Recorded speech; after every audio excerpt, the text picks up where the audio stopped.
What's going on, guys? Eugene here. Let's talk about Far Cry 6. A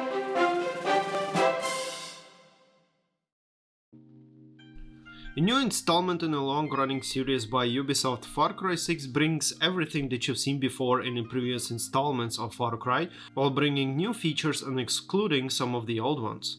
The story follows protagonist Danny, either female or a male depending on the player's choices, who is drawn into guerrilla warfare against the tyrannical ruler of the island Yara, that is heavily modeled after Cuba.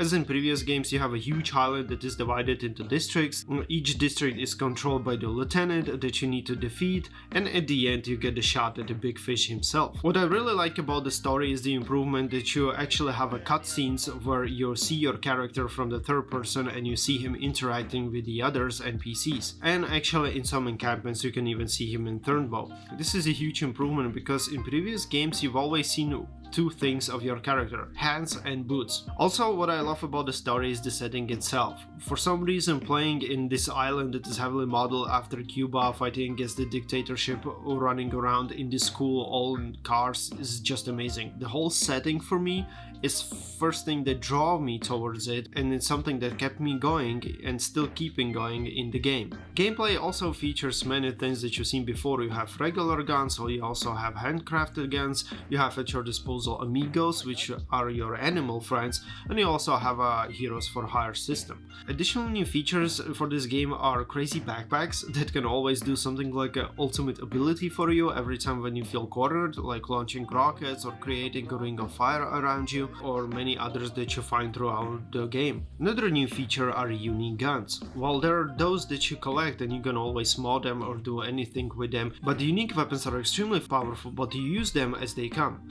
meaning you cannot adjust them, you cannot change them on, you cannot do anything. You're stuck with them the way they are, which is a cool thing because at the beginning of the game they're actually extremely helpful.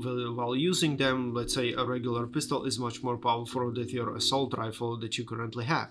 But the more you progress and the more materials you collect, you always can upgrade your assault rifle to the point where it is just an unstoppable killing machine, making that unique pistol or unique gun obsolete. As I mentioned before, some of the features are excluded from this game, and those are talents. You don't level up your character and you don't spend any skill points on the different branches. Instead, everything is done through the items that you found, meaning gear and gun.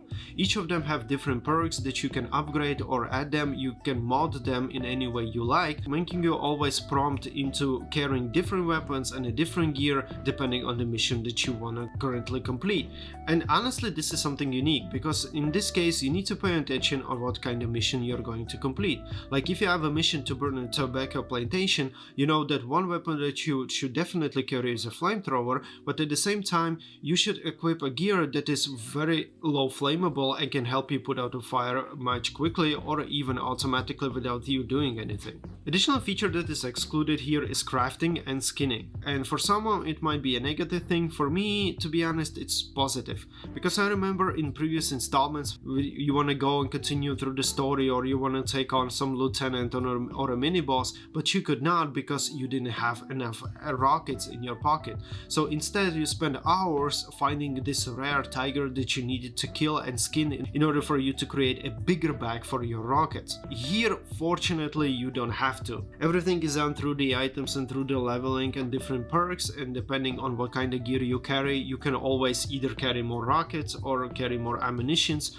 Additional new item here is building some stuff in the encampments that always gives you a passive stuff that you could really use, like for example a glider that helps you traverse world much faster. Far Cry 6 has been told by many is one of the best because it's bringing everything positive from the previous installments, and I must agree. A huge ass world of Yara that is heavily modeled after Cuba, where you need to take on dictator with different handcrafted and crazy guns like a machine gun made out of a boat engine or some crazy flamethrower, and at the same time you have crazy backpacks that shoots rockets, and you're doing this while riding a beautiful rare old cars through the jungle is just something that for some reason works very well. Of course, it has some negative sides like in any Far Cry games, meaning like in any Far Cry game the silent is golden.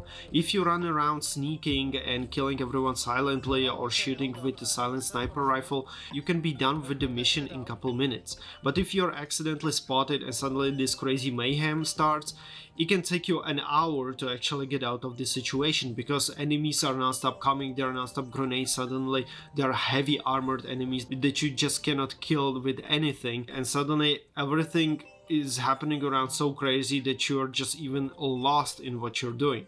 Of course, for some people this is the Far Cry, this is how the game is supposed to be. For some, if you messed up your silent approach, you're just gonna start from the beginning. Another thing is that Far Cry 6 has a lot of these features like building encampments or upgrading your weapons, but the fact is that if you're doing a silent approach and you have a crossbow or a nail gun, or let's say this is a sniper rifle with armor piercing rounds, you're realizing that you don't need anything else. So suddenly a lot of things are becoming obsolete. Like, I have not done many things that the game prompted me to, but instead I went and still completed the mission because I was able to go through it silently. And although each district is on different rank and you actually need to progress to be able to push further, in some cases you're realizing that no, I don't need to be a higher rank, or I don't need to upgrade my flamethrower to a goddamn flame machine gun or whatever. I can just go and silently snipe everyone from a distance and just have a walk in the park later. Of course, another thing, as in any Far Cry, the physics sometimes goes crazy, like when you shoot a person, he suddenly flies somewhere in the sky and you need to wait 2 seconds for him to drop down. That is something that I guess is always happening in open worlds, and especially in Ubisoft games, either Assassin's Creed, Far Cry or any other, physics there sometimes is messed up, especially here with the amigos. Like when you enter the car, it would be cool that your animal pet either jumps with you or suddenly disappears and just, you know, is spawned next to you every time when you get out. But here the pet is like running after you, and the worst thing is that if suddenly an alligator is passing through encampment where there are enemies, they can start shooting at it and suddenly your alligator dies. And when you finally reach your goal and you want to get out of the car and start the mission, suddenly your pet is not there because he's all the way across the map dead. But besides crazy features, negative and positive points, I would say the Far Cry 6 is a really good game. For some reason, the whole setting, I must say it again, because I just really love the setting. And just all the characters and the cutscenes and the story that is progressing through and the cities there and jungles, it just works perfectly, and for some reason you just want to play this game more and more because you really love it. Far Cry 5, for example, I thought would be an amazing game, but all this like religious insanity that was happening there and all this hallucination through the different plants that are growing there suddenly made me realize that no, I quite don't like this game. Also, I remember that what I really didn't like in Far Cry 5 is just I was going to the mission and I was passing some random patrol going around that suddenly started to shoot at me, and what started out just like something that you should pass end up with a huge shootout where there were 3 helicopters shooting a bazooka with me, and I died like 3 times on my way to the mission. Here this is not happening. Anytime when I'm passing a patrol, they're just like suspicious, you have these indicators that they're watching you, but you could easily pass them, or even if they started to fire at you, by the time that you're a little bit further, it all ends and you can finally, you know, drive to your mission. So you don't have this non-stop craziness that you need to avoid every person that you see. Of course, for someone it might be that this game is quite expensive to buy now, but on the other hand, you can spend really a lot of hours in this game. The main story, as I understand, is around 50 hours, but all the additional missions and collectibles that you can complete there could take you really a lot of time, and I think it will be worth your while. Also, as I believe there are gonna be some additional downloadable content, as well as there is some multiplayer that I haven't tried yet, but it looks like that it's the next feature they're gonna add, so this game will be expanding. I hope this gave you a little bit of glimpse what the game is like and whether you should pick it up or not. I'm streaming it live right now if you want to join me to see the game. But for now, thank you very much for watching. Hit that subscribe and like button if you still have not, and I see you in the next one. Stay safe out there, and as always, keep on playing, my friends. You're safe now. So you're Clara's hero, eh? I'm no hero. Holy shit. Philly magic, baby.